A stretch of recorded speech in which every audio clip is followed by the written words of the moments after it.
It was the kind of rain that stayed. Not heavy, not loud, just present. It whispered on rooftops, tapped gently on old wooden shutters, and slid down mossy cobblestones like a slow-moving thought. In the old village, no one hurried when it rained. There were no deliveries to be made, no clocks that truly mattered.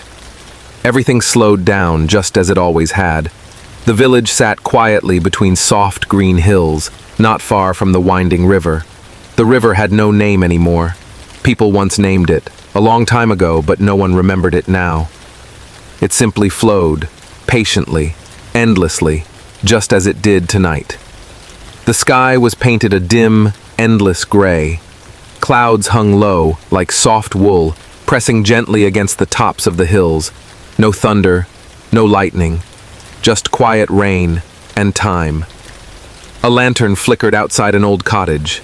It hung from a rusted hook beside a wooden door, swinging slightly with each passing breeze. Its light was warm, not bright, more like a memory than a flame. Inside, the cottage smelled of old books, dry wood, and something faintly floral. Perhaps lavender, or perhaps just the memory of lavender. A man named Eli lived there. He was neither young nor very old. He had the kind of face that made people feel calm, the kind of presence that didn't interrupt. Eli spent his evenings in the same way, especially when it rained. He would sit in his favorite chair, the one by the window. He'd hold a book he'd read 100 times, and never finish. The words were soft. The pages were slightly curled from years of use. He never minded. Sometimes he read, sometimes he didn't. Sometimes he simply listened. To the rain, to the wind, to nothing in particular. His fireplace crackled softly.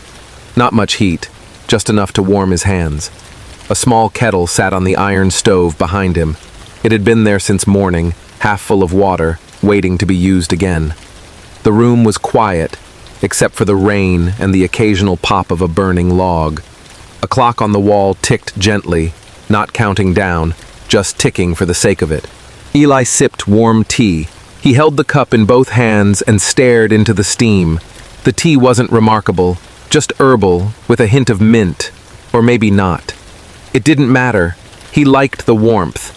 Outside, puddles formed slowly between cobblestones. Raindrops landed without splash. Everything was soft, quiet, still. Across the road, another cottage had its own lantern glowing, a soft yellow circle against the dim world. And next to that cottage, a garden, mostly herbs, damp now, and resting. The village didn't sleep at night, but it didn't stay awake either.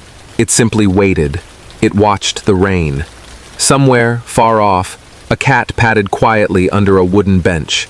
Its fur was dry. Its eyes were half closed. It didn't search for anything. It simply moved. Eli turned a page. The words were familiar, though he didn't read them.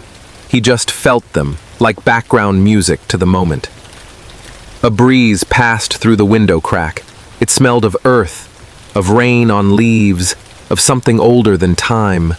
A candle burned beside him, its flame barely moving. The wax dripped slowly, like it was in no hurry to end, and Eli thought of nothing. He remembered vaguely a letter he once wrote, or maybe it was a dream. He remembered walking through this village in younger days, though the path looked the same now. The stones still knew his feet. The rain still knew his name. Time, in this place, didn't push forward. It simply swayed gently, like the branches outside, not going anywhere, not stuck either. Just being. Eli's eyes grew heavy, not tired, just full of stillness. He placed the book gently on the small table beside him. It made the softest thump, the kind of sound no one would notice, except in a place this quiet. He leaned back.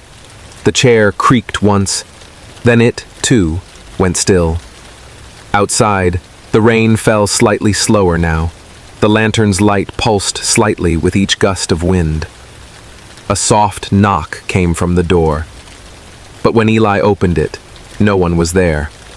Only the sound of rain. only the scent of wet earth. Perhaps it was the wind, perhaps it was nothing at all. He didn't mind. He closed the door gently, and the latch clicked softly into place. The fire burned lower. The clock ticked. The candle continued its slow, patient melting. And outside, the village rested. In every window, a glow. In every house, quiet. In every heart, stillness. The rain, like a lullaby, continued. No hurry, no end. Eli returned to his chair. The room barely changed. Nothing moved, yet everything softened. The book stayed closed. The tea cooled. The rain, steady as ever, kept singing its quiet song. And slowly, gently, the night folded itself around the village, tucking every corner, dimming every lantern, until all was still. All was peace. All was sleep.